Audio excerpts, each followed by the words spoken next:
Making a decision on what your home is built from, especially when you're renovating, is a really big decision, and brick is an excellent way to go. There are so many reasons why. I mean, obviously, it's going to stand the test of time. It's also great for insulation, for heat, and also for noise as well. But there are so many choices that you can have these days. It's not just a matter of just going and picking one shade and running with it.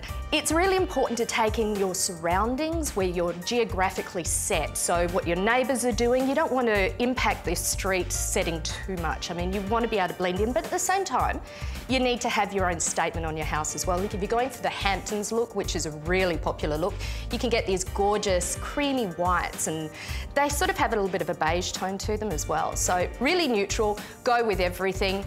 This particular set of colours works with a real mid-century modern look. A lot of people are going for that as well. And then you also have the terracottas that work in with that mid-century modern too. And then you go over to, you know, your darker shades, your real charcoals and your textures and your glazes over on this side. And this is super modern. This is what's happening right now. Now, it's not just colour and texture you get to choose from as well. It's also the width of the brick, and things have really changed up. I mean, there is the standard size brick, which looks fabulous, but you can also get a split brick. Now, split brick is basically a standard brick cut in half. This is a great look for a really streamlined area. You can also use it for feature walls as well. And then we have the linear brick, right? This little baby is all the rage in Europe right now. It's a longer format brick, and it just gives you, once again, a different look to how you actually set up your facade. So they're the choices that you have, which are many and varied, of course, but then there's the way that you actually have the application of the bricks. I mean, it's one thing to just whack up a brick wall, but think about the mortar that you'd like to use.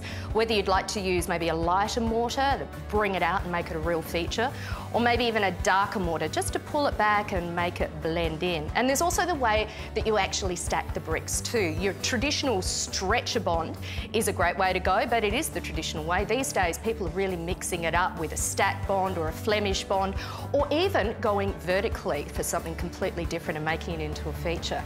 So it's pretty obvious. Bricks are a great choice when it comes to your exteriors or even your interiors. And really, your options are only as limited as your own imagination.